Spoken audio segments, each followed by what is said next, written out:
Slovaci i tako dalje. Eto, ja vam to kažem, objavite vi ovo sve da se objavi.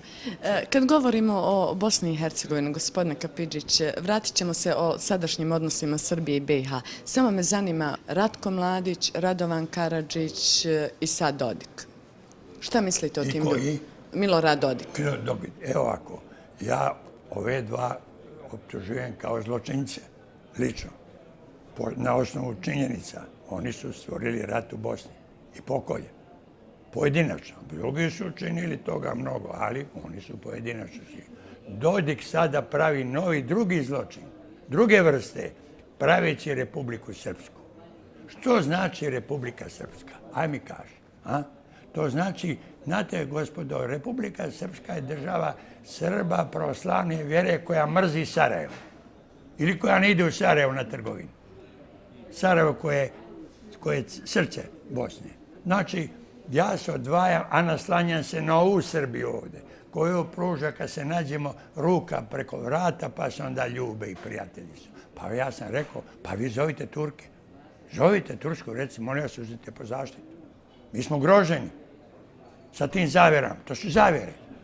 Bosna je Bosna. Ja nisam pro toga da isti taj Dodik bude predsjednik jedno vrijeme Bosne. Udri kako si pametan. Ja znam da je bogataš. A da li je pametan, to ne znam. Ali ako si pametan, uzmi. Pa neka dođe Hrvat. Pa neka se menja. Pa tu nema ničega spornoga. Ali Bosna mora da bude ono što sam ja napisao. Jer ona je stvorila Jugoslaviju. I ne bi Dodika bilo, ni nikoga, ni mene, da nije bilo Bosne. I ja da sad pravim tu politiku tako. Ja smatram, to je druga vrsta kriminala. Ovo je kriminal u ratu, ovo je kriminal u miru. Razdvajati naciju. Bilo ko da je razdvaja. Ja smatram da je to zločin. To što je uradio Milošević, pa to se zna. Milošević umro u zatvoru, sahranjen je pod nekakvom lipom tamo, kao zločinac prve klase.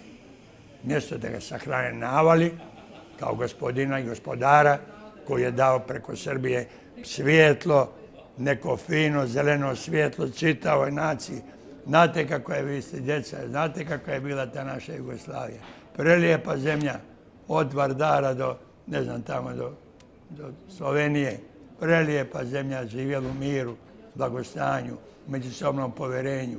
Kako komentirate upravo političku situaciju trenutno ovdje u Srbiji s obzirom da vidimo da su radikali već uveliko ustale, traže nove izbore i Tadićevu politiku prema Bosni i Hercegovini i dijelu Republike? Tadićeva politika, ja ne znam, nisam s njim razgovarao, ono što se vidi, ona je za...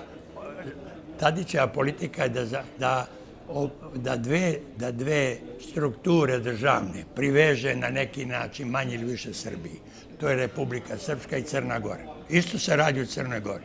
Tamo su našli opoziciju koja služi Srbiji. I sad se bore Crnogorci da opstanu. Znači, ja se borim da opstanu u moju kuću, jer su došli neki drugi koji će da mi uzmu kuću. To isto tako. To je Tadić to sprovodi.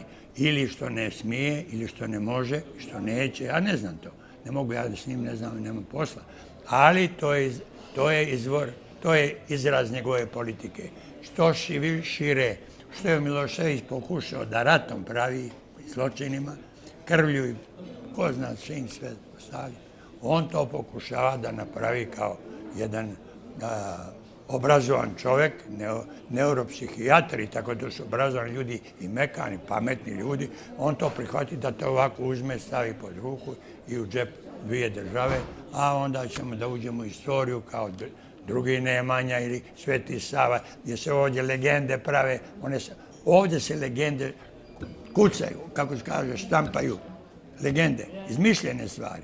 I to niko ne provjerava, niko ne kaže i tako dalje. Ovo sad stoje u Srbiji, pa to je skandal.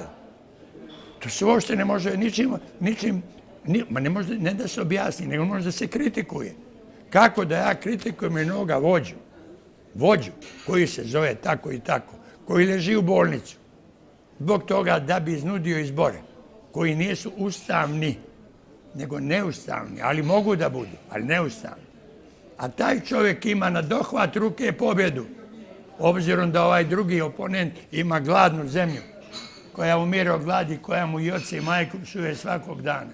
Jer ljudi ne znaju, prosti ljudi, kad ima troje djece, ko je dobar, ko je loš. dobar onaj ko mi da komad leba.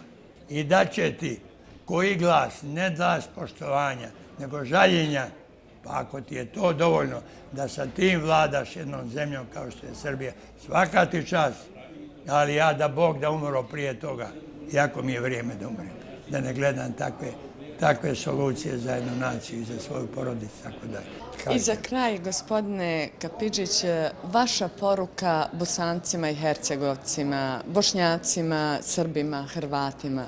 Evo, moja je poruka zbog toga što je Bosna najviše dala u mome životu, u ratu kojima smo stvorili Jugoslaviju. Ona je najviše, daleko najviše dala. I zbog toga što je ona srce Jugoslavije, ona je u centru, ona je magnet koji okuplja oko sebe sve ono, ne da vlada, nego da ih vezuje. Jedno je veziva, drugo je vladat. Veziješ prijatelje, a vladaš silom ili ne znam pameću, ne znam čim. Bosna zaslužuje najveće poštovanje, ona zaslužuje zastavu na Romaniji gore, koja će vječno da traje. Mene Bosna, ja ne poznajem nikog u Bosni, znao sam ja razne vaše velikane iz prošlog rata, da i ne pominje sad imena i tako dalje, sve je to bilo u redu. Su veliki ljudi bili s kojima sam ja bio prijatelj, slušao njih i učio od njih i tako dalje. Ali ja opet sada kažem, Bosna mora biti jedinstvena, Bosna mora biti zajednica kako je nekad bila i kako će uvijek biti. Nema te snage koja nju može da rasturi, jer ako neće oni da urade, sami Bosanci, doće neko sa strane ko će reći čuti, slušaj kad ti govorim jer nisi zaslužio da živiš kako treba, kulturno, moram te prisiliti. A ja priznajem da Bosna postoji, da Srbija postoji i tako dalje. Jer tu učestvuju razni faktori. Ja sam daleko od toga.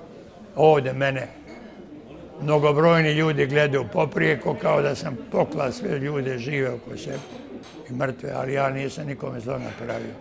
Živim tako kako živim. Hvala vam velika.